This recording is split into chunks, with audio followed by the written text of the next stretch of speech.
नमस्कार आप सभी को। अबरार अहमद, अजय शुरान, वाई वशिष्ठ, जुमेंद्र डागर, शाकिर यूसुफ, रमेश पुनिया कुचराना, आप सबको राम राम है, मेरी नमस्कार है। Manjeet Singh, good evening. Vikas Jangra, Shakir Yusuf, Bhupendra ji, AK Mukesh Dagar, Sunil Duggal, Y Vashishth. Sister ji आपकी आवाज सीएम के खानों में जानी चाहिए आज की। नवीन कुमार ढुल, ओम, राजू पांडे, राजीव धानिया, रमेश पूनिया, आबिद खान कदमा, प्रदीप कुमार, विक्रांत ढांडा, जसबीर सिंह, आप लोग जुड़ जाइए, फिर हम स्टार्ट करते हैं। आज का बड़ा इंपॉर्टेंट सेशन होने वाला है। हम मोस्टली शिक्षा के बारे में बात करते हैं, आज हम स्वास्थ्य के बारे में बात करेंगे। बुनियादी सुविधाएं दोनों ही हैं, right. Rajeev Dhania, Jaideep Arjun, assistant professor college cadre के सिलेक्शन प्रोसेस को भी चेंज। रवि कुमार, पुनीत रोहिला, नवीन कुमार भाई, आशु नांदल, नायब तहसीलदार केस से पूरी उम्मीद है दीदी हमें, लेट्स सी। संजीव कुमार, राजीव धानिया, मनदीप सिंह, विक्की धारीवाल, अजय कुमार, सत्यवान खासा, सोमबीर जोनोया, सिवाहा, सियाराम भारद्वाज, करण आर्या। मेरी आवाज ठीक आ रही है सबको? यशवीर सिंह नांदल, कुलदीप सिंह, अजय कुमार, सुभाष पुरी, काफी लोग जुड़ गए हैं। साबिर यूसुफ, मेरी आप सबको राम राम, नमस्ते, गुड इवनिंग सब है। Let's start. हमने एक कहावत सुनी है, सबने सुनी है, I am sure about it, कि क्या है? Prevention is better than cure. इसका क्या मतलब होता है? इलाज से बेहतर रोकथाम है। तो कहने का अर्थ ये है, अब मैं प्रेजेंट एग्जाम्पल से आपको समझाऊंगी। जैसे कोरोना चल रहा है, ठीक है, कोरोना काल के बीच में सेकेंड वेव आई थी, बहुत पीक पे चली थी, बहुत सारे लोग इस दुनिया से अलविदा कर गए। यदि वे प्रिवेंटिव मेजर्स अप्लाई करते तो शायद उनमें से कई जानें बच जाती, और शायद कई जानें बच गई क्योंकि प्रिवेंटिव मेजर्स अप्लाई किए गए, यानी कि मास्क लगाया गया, सैनिटाइजर का यूज किया गया, डिस्टेंस बना के रखा, सोशल डिस्टेंसिंग रखी, हाथ धोए, तो कोरोना हुआ ही नहीं, क्योंकि सारे प्रिवेंटिव मेजर्स लिए हमने, राइट। लेकिन यदि हम प्रिवेंटिव मेजर्स नहीं लेते हैं तो क्या होता है? बीमारी लग जाती है। अब बीमारी लग जाती है तो उसके बाद क्या होता है? क्योर करना होता है उसका। क्योर कहाँ होता है कि डॉक्टर आपका करेगा। और अगर मान लीजिए पहले प्राइमरी हेल्थ वर्कर, फिर उसके बाद डॉक्टर, मान लीजिए वो आपका केस बिगड़ गया तो आपको हॉस्पिटल में भी एडमिट होना पड़ सकता है। तो उसके बाद और आगे प्रोसीजर्स जैसे भी होते हैं, जैसे भी डॉक्टर करना चाहे वो चीज होती है। तो इलाज जो स्वास्थ्य है उसकी दो इकाई आ गई, एक प्रिवेंटिव, दूसरा क्यूरेटिव। तो पहले रोकथाम, जो रोकथाम वाली चीज है वो बहुत ज्यादा जरूरी है, क्योंकि रोकथाम ग्रास रूट लेवल पे ही होती है, ग्राउंड में होती है। जो हमारे प्राइमरी हेल्थ सेंटर्स हैं, जहां वहां पे जो तैनात है हमारे स्वास्थ्य कर्मी, वो उसे रोक सकते हैं। बहुत छोटी छोटी चीजें होती हैं, जागरूकता फैलानी होती है एक्चुअली जाके, कि क्या बच्चों की वैक्सीनेशन करवाई गई, क्या कोरोना की सबने वैक्सीन ले ली है, इम्यूनाइजेशन कैसे कर सकते हैं, कौन से विटामिन लेने चाहिए, किसी को माल न्यूट्रिशन तो नहीं है, किसी बच्चे को क्वाशियरकर, मैरस्मस ऐसी दिक्कत तो नहीं है, कोई जो गर्भवती महिला है क्या उसे फॉलिक एसिड की टैबलेट्स मिल रही है, क्या कैल्शियम वगैरह उसे टाइम से मिल रहा है। ये छोटी छोटी चीज होती है जो वेक्टर बॉर्न डिजीजेस होती है, जैसे मलेरिया हो गया, डेंगू हो गया, ये सब। तो उनके लिए जागरूक करना, उनके लिए उन्हें बताना, छोटी छोटी चीजें होती है। डायरिया हो गया, मान लीजिए आपको क्योर नहीं पता, लेकिन वो आपको जिंक की टैबलेट्स दे दें, कुछ दे दे, तो आप वहीं अपने घर में ठीक हो जाएंगे। लेकिन अगर आप उसको प्रिवेंट ही नहीं, क्योर ही नहीं करेंगे अपने ग्रास रूट लेवल पे, तो आप क्या पता हॉस्पिटल में आपको एडमिट करना पड़ जाए, वहां आपको सलाइन चढ़ाना पड़ जाए और आप एक बेड ऑक्यूपाई कर लेंगे ऐसे समय में जहां कोरोना के पेशेंट्स को बेड की जरूरत है। आप समझ रहे हैं प्रिवेंशन कितना ज्यादा इंपॉर्टेंट है, जागरूक करना कितना ज्यादा इंपॉर्टेंट है। लेकिन आजकल क्या हो रहा है, जो हमारा ये बुनियादी ढांचा है ना, जहां बिल्कुल जीरो से जो शुरुआत होती है, उस बुनियादी ढांचे के ऊपर कोई संज्ञान ही नहीं ले रहा है। मैं अब तथ्यों के साथ कुछ चीज बोलने वाली हूं। एमपीएचडब्ल्यू का मतलब मल्टीपर्पज हेल्थ वर्कर। ये डॉक्टर्स की तरह कोई ऐसे नहीं है कि एक स्पेशलाइजेशन हो किसी चीज में। मल्टीपर्पज हेल्थ वर्कर ये कोर्स होता है और सरकार के नॉर्म्स हैं कि 5000 की आबादी के ऊपर एक मल्टीपर्पज हेल्थ वर्कर मेल होना चाहिए और एक मल्टीपर्पज हेल्थ वर्कर फीमेल होना चाहिए। ठीक, लेकिन क्या असल में ऐसा है? 5000 लोगों के ऊपर 2 MPHW मेल एंड फीमेल।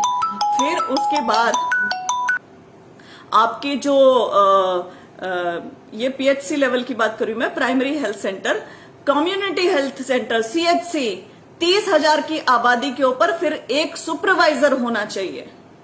तो क्या हरियाणा में ऐसा है? हम एनालाइज करेंगे सब कुछ, सारी चीजें पढ़ेंगे अभी यहाँ पे, क्या ऐसा है? नहीं है। बहुउद्देश्य स्वास्थ्य कार्यकर्ता इन्हें बोलते हैं, मल्टीपर्पज हेल्थ वर्कर्स ये होते हैं। इनका काम होता है जागरूक करना, एक्चुअली में बेसिकली जागरूक करना, वैक्सीनेशन, इम्यूनाइजेशन, बेसिक जो बीमारियां होती है उससे लोगों को चिन्हित करना कि किसको कैसी जरूरत है, क्या इसको ये बीमारी तो नहीं है, कैसे नहीं है, लक्षण बताना बीमारी के, वाटर बॉडीज को क्लोरीनेट करना या रिकॉर्ड रखना, या जो भी मतलब बेसिक जो हेल्थ से रिलेटेड चीजें होती हैं वो ये सब लोग करते हैं। और बेसिक मतलब 70% ये बीमारियां अपने लेवल पर ठीक कर देते हैं। तो इनका इतना ज्यादा महत्व है, बहुत ज्यादा महत्व है इन लोगों का। 5000 के ऊपर 2 MPHW होने चाहिए। हमारे हरियाणा में क्या हो रहा है, फीमेल MPHW की भर्तियां हो रही हैं लेकिन मेल MPHW की नहीं हो रही हैं। अगर हम सेंसस की बात करें तो हरियाणा की पॉपुलेशन 2.5 करोड़ 2.54 करोड़ है 2011 के हिसाब से, जो अब आई एम श्योर 2021 में 3 करोड़ तो हो गई होगी। तो हम 2011 के आंकड़ों से ही चलते हैं, हम अपना यहाँ पे कयास नहीं लगाते हैं। उनके आंकड़ों के हिसाब से 4283 होनी चाहिए post as per norm MPHW male की। 4283 होनी चाहिए पोस्ट जब हम 5000 के ऊपर जनसंख्या के ऊपर एक MPHW को लगाते हैं तो। लेकिन number of post sanctioned at present, जिनको स्वीकृति मिली हुई है, वो है 2697। तकरीबन आधी लगा लीजिए, आधी को सैंक्शन मिली हुई है। जब आप एक नॉर्म बना देते हैं, खुद नॉर्म बना रहे हैं आपकी 5000 के ऊपर एक चाहिए, तो सैंक्शन इतनी कम क्यों है? पहला सवाल तो यही आ जाता है कि भाई आपने जो खुद बना रखे हैं रूल, वही नीचे अप्लाई क्यों नहीं हो रहे? सबसे पहले तो आप खुद ही अप्लाई करो ना, सैंक्शन उतनी पोस्ट होनी चाहिए, क्यों नहीं हो रही है? और जो सैंक्शनड पोस्ट है उसमें से भी, उसमें 1586 हमें और चाहिए, जो सैंक्शन पोस्ट है उसमें से भी क्या कर रहे हैं, या 300 पोस्ट खत्म कर रहे हैं और इसे डिमिनिशिंग कैडर बना रहे हैं।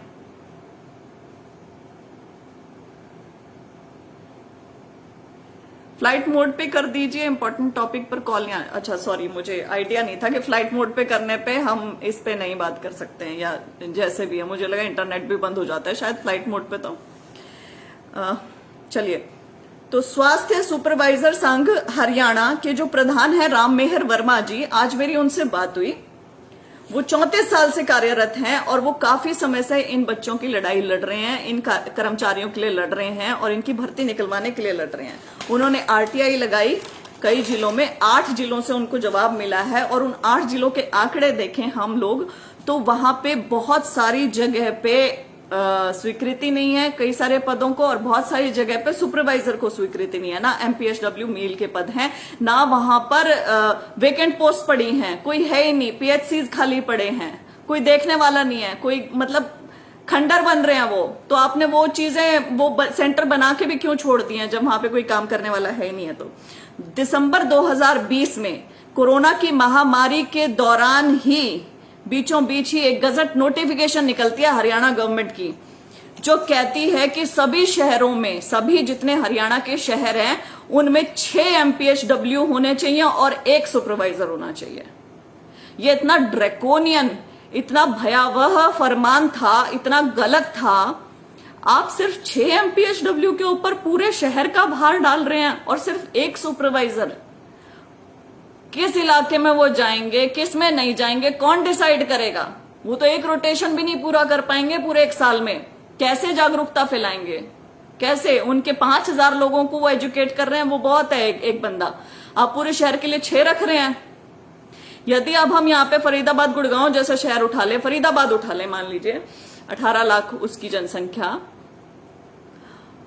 तो इतने लोगों के ऊपर 6 सिर्फ MPHW, क्या है ये? 6 भी मत रखो, ये तो मजाक है। फिर आप उसके ऊपर कहते हो हमने डिमिनिशिंग कैडर कर दिया। Diminishing cadre meaning thereby कि रिटायर होते चले जाएंगे जो लोग, वो पोस्ट खत्म होती चली जाएंगी।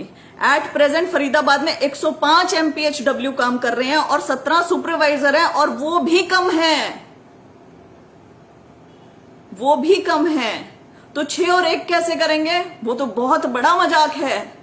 वो मजाक उनके साथ भी है जिनको नियुक्तियां मिलेंगी, और उनके साथ भी है जो रिटायर होंगे, और इनके बच्चों के साथ भी है, और आगे शहर के लोगों के साथ भी है। ऐसे समय में ये जो प्रधान है इनके, ये RTI लगाते हैं दोबारा इस संघ के, और RTI में ये पूछते हैं क्या ग्रामीण क्षेत्र और शहरी क्षेत्रों में संस्थाओं के नॉर्म्स एक समान है या अलग अलग हैं? तो RTI में इनको जवाब मिलता है कि एक समान है। ग्रामीण क्षेत्रों और शहरी क्षेत्रों में जो संस्थाएं हैं उनके नॉर्म्स एक समान हैं। आप बड़े अजीब तरीके से काम करते हैं, समझ नहीं आता आपका। आपकी गजट नोटिफिकेशन कहती है कि आपको शहरी क्षेत्रों में 6 चाहिए MPHW और 1 सुपरवाइजर चाहिए। आपकी RTI ये कहती है शहर और गांव में कोई फर्क नहीं है। क्या हो रहा है ये? एक चीज कुछ बोल रही है, एक चीज कुछ बोल रही है, दोनों सरकारी कागज। क्या करे इंसान? किसको माने सही, किसको माने गलत, किसके लिए लड़े, कहां किसको जाके बोले? एक कोई और जवाब दे रहा है, कोई और जवाब दे रहा है। और वो आप कब दे रहे हो? कोरोना महामारी के बीच में, जहां हमें पैरामेडिकल स्टाफ की जरूरत है, जहां हमें लोगों को जागरूक करने की जरूरत है। खास करके ग्रामीण क्षेत्रों में हमें लोगों को जागरूक करने की जरूरत है। खास करके जो कस्बे हैं, शहर हैं, जो छोटे छोटे ये कॉलोनियां, यहाँ पे लोगों को जाके जागरूक करने की जरूरत है। यहाँ जाके लोगों को बताने की जरूरत है कौन सी बेसिक मेडिसिन हैं जो आप घर में ही ले सकते हैं। आपको कोई जरूरत नहीं है घर से बाहर निकलने की, आप ये चीजें कर सकते हैं। वेक्टर बॉर्न डिजीज से बचिए, आप ऐसे कीजिए, वैक्सीनेशन कीजिए। वैक्सीनेशन ड्राइव इतनी बड़े लेवल पे चल रही है। MPHW कितनी ज्यादा मदद कर सकते हैं वैक्सीनेशन में। अगर ये पूरी संख्या में तैनात हो तो पूरे गांव के गांव वैक्सीनेट करा सकते हैं। अभी गांव में क्या डर है कि इंजेक्शन लेने से पता नहीं क्या हो जाएगा। ये बहुत बड़ा डर है, बहुत सारे लोगों के दिल में है। तो ये इनका काम क्या रहेगा? जागरूकता फैलाना रहेगा ना, कि ये जाके जागरूक करेंगे सबको कि वैक्सीनेशन लेनी चाहिए। देखिए आप, वैक्सीनेशन जिसने ली है उनको कोरोना कम हुआ है, they are less prone to corona, जिन्होंने नहीं ली उनके कंपैरिजन में। चलिए आगे पढ़ते हैं हम लोग। लास्ट भर्ती इनकी 2014 में आई थी, जो 2018 में क्लियर हुई। मतलब 2014 की भर्ती अब क्लियर हो रही है, और वो जितने पदों पे भर्ती हुई उतने पद तो और खाली हो गए। तो ये तो मतलब मजाक सा चले जा रहा है। भर्तियां इतनी लेट हो रही है, और भर्तियां भी कैसे पूरी करवानी पड़ रही हैं? गुहार लगानी पड़ रही है, रिक्वेस्ट करनी पड़ रही है, मंत्रियों के दरवाजे जाके खड़ा होना पड़ रहा है। और इसमें अनिल विज जी के दरवाजे ये जाके इतनी बार खड़े हुए, इन्होंने रिक्वेस्ट की, तब जाके इनकी भर्ती पूरी हुई है। अनिल विज जी ने करवाई है।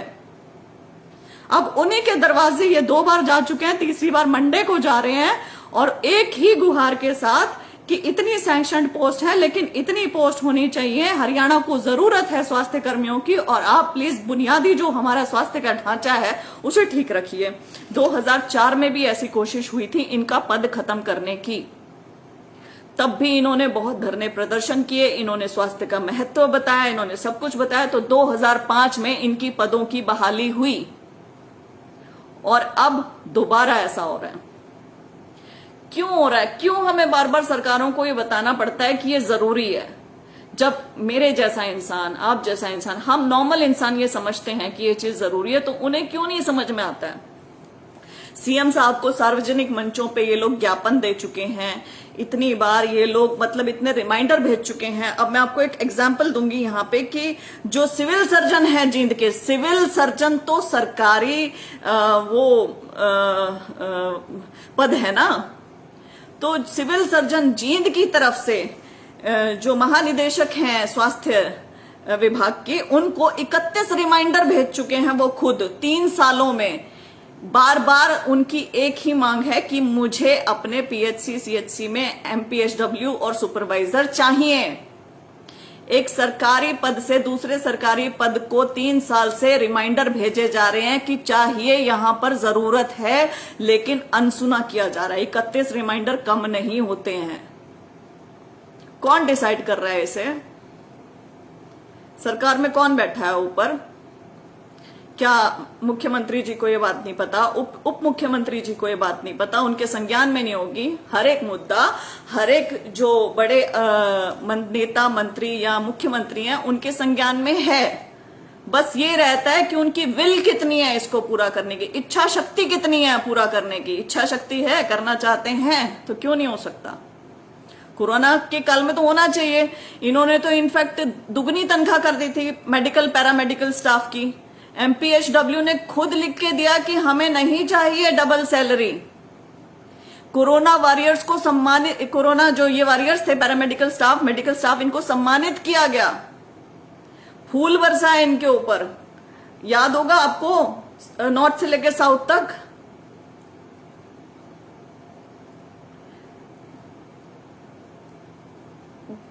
मतलब आप दिखा कुछ ऑर्नामेंटल चीजें कुछ और है, धरातल पे कुछ और है। चाहिए भाई, चाहिए, स्टाफ चाहिए। हरियाणा सरकार के नॉर्म्स के अनुसार मैंने बताया आपको इनकी जरूरत है, तो इन्होंने क्या किया, इन अभ्यर्थियों ने, कुछ ने, कर्मचारियों ने अलग अलग जिले से मांगनी शुरू की, फिर आरटीआई लगा लगा के। तो वहां से पता चला, जैसे भिवानी में एक आरटीआई लगी, वहां से पता चला कि भिवानी जिले में 7 सीएचसी हैं, लेकिन केवल 3 पे ही सुपरिटेंडेंट है, 4 पे सुपरिटेंडेंट ही नहीं है। फीमेल एमपीएचडब्ल्यू है, मेल एमपीएचडब्ल्यू है ही नहीं। जींद जिले में 179 उप स्वास्थ्य केंद्र हैं, 37 एमपीएचडब्ल्यू मेल और 2 पीएचसी में फीमेल एमपीएचडब्ल्यू सुपरवाइजर को अब तक स्वीकृति ही नहीं मिली है। कहने का मतलब ये है कि जो मल्टीपर्पज हेल्थ वर्कर्स है ना, उनकी जरूरत अटमोस्ट इंपॉर्टेंट है, वो उनकी बहुत ज्यादा जरूरत है, क्योंकि जागरूकता से बड़ा और कुछ नहीं है। यदि मैं जागरूक हूं, मुझे पता है कि मुझे बुखार हो गया है, मुझे कौन सी दवाई लेनी है, मेरे अंदर आयरन की कमी है, या कोई प्रेग्नेंट वुमेन है उसके अंदर आयरन की कमी है, कैल्शियम की कमी है, या क्लोरीनेट करना वाटर बॉडी को, या अपनी वाटर बॉडीज जो घर में है, कूलर है, उनका पानी चेंज करना है, उसको ढक के रखना है, वेक्टर बॉर्न डिजीजेस से बचना, मुझे मास्क लगाना है, मुझे वैक्सीनेशन लेनी है, मुझे ये जानकारियां नहीं होंगी तो I will and up in the hospital. मैं जाऊंगी हॉस्पिटल फिर, क्योंकि मुझे जानकारी नहीं होगी। तो 70% बीमारी यहीं खत्म कर दो ना, स्टाफ लगा दो, स्टाफ तो है नहीं। स्टाफ तो है नहीं, तो कौन देखेगा इसे? सरकार देखेगी। तो कितनी बार जाएंगे ये?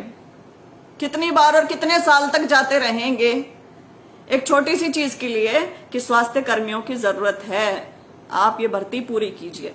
जो मुझे पर्सनली लगता है, अब मैं वो बोलना चाहूंगी कि स्वास्थ्य का ढांचा, बुनियादी ढांचा और शिक्षा का बुनियादी ढांचा चरमरा रहा है हरियाणा में। स्वास्थ्य और शिक्षा दोनों, ना स्वास्थ्य के तरफ किसी का ध्यान है, ना शिक्षा की तरफ किसी का ध्यान है। हाँ, ये कह देंगे कि 400 बेड का हॉस्पिटल बना दिया, 500 बेड का बना दिया, 1000 बेड का बना दिया। आपने 500 बेड का हॉस्पिटल बना दिया, वही राम मेहर वाली बात है इनके प्रधान वाली।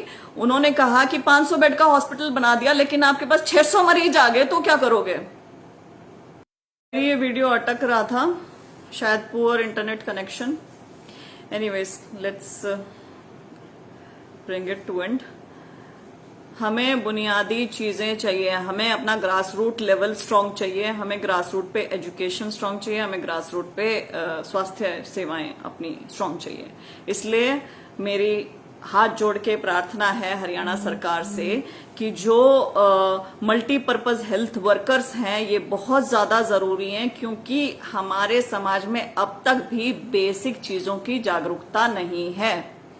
अपनी हेल्थ को लेके हम लोगों को नॉलेज नहीं है ज्यादा, और ना हमारे जो ग्रास रूट लेवल पे ग्रामीण क्षेत्र के लोग हैं उनके पास इतना पैसा है कि वो महंगी चिकित्सा सेवाएं अफोर्ड कर सकें। तो ये जो बुनियादी यदि ढांचा टूट गया या चरमरा गया तो हॉस्पिटल्स में हमें जाना पड़ेगा, स्वास्थ्य सेवाएं लेनी पड़ेगी। वही है सटल प्राइवेटाइजेशन की साइड चीजें जा रही हैं। प्राइवेट हॉस्पिटल्स चार्ज ज्यादा करेंगे, सब कुछ वही शिक्षा के जगत में हो रहा है, वही मेडिकल उसमें हो रहा है। तो मैं प्रार्थना करूंगी हरियाणा सरकार से, माननीय मुख्यमंत्री जी से, उप मुख्यमंत्री जी से, स्वास्थ्य मंत्री जी से कि कृपया करके इनकी भर्ती जरूर निकालें। कोरोना महामारी के दौरान बहुत ज्यादा जरूरत है इनकी। 4200 कुछ तो पोस्ट 2011 की जनसंख्या के अनुसार है, एक्चुअल में तो इसमें 1000 और बढ़ा दो, 5200 प्लस MPHW मेल की जरूरत है। और जितनी भी फीमेल की वेकेंट पोस्ट हैं कृपया करके उन्हें भी निकालिए। बहुत बहुत धन्यवाद। किसी का कोई प्रश्न हो तो मैं यहाँ पे लेती हूँ। ग्रुप डी वाले काफी लिख रहे हैं, ग्रुप डी वालों के काफी सारे मुद्दे इकट्ठे हो गए हैं। ग्रुप डी वालों की वेटिंग भी क्लियर, पोर्टल भी चेंज, फिर उसके बाद 1518 ग्रुप डी स्पोर्ट्स पर्सन्स भी हैं। फिर उसके बाद एक और नया मुद्दा संज्ञान में आया है कि ग्रुप डी के एक जो कार्यभार दिया है उसके अलावा दोहरी तिहरी वो ड्यूटीज कर रहे हैं, तो उनका भी मुद्दा मैं जरूर उठाऊंगी। मुझे लगता है मुझे कंपाइल करके एक लाइव करना चाहिए उसके लिए, तो उस दिन हम लोग क्वेश्चन आंसर्स ले लेंगे। शिक्षा प्रेरक की बात की है यहाँ पे किसी ने, सॉरी मैं आपका नाम नहीं पढ़ पाई।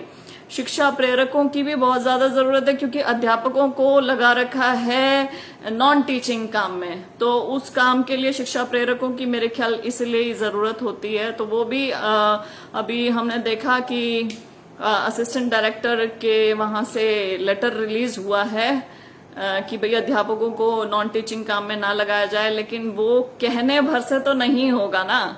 इनको तो परिवार पहचान पत्र में लगा रखा है, फैमिली आईडी वगैरह बनाने में, तो कहने भर से नहीं होगा। वो तो जब शिक्षा प्रेरकों की नियुक्तियां होगी तो कार्यभार बट जाएगा। अब नियुक्तियां करनी नहीं है, लेटर निकाल दो, काम नीचे करवाते रहो, यही तो काम हो रहा है। अब इन MPHW के साथ क्या है, नॉर्म्स कुछ हो रहा है, धरातल पे कुछ और हो रहा है, कागजों में कुछ और लिखा है, नीचे कुछ और कर रहे हैं, गजट में कुछ और लिखते हैं, RTI में कुछ और दे देते हैं। सेम चीज हो रही है, हर एक के साथ हो रही है ये चीज। चलिए आज का लाइव यही एंड करते हैं। बहुत बहुत धन्यवाद, शुभ रात्रि।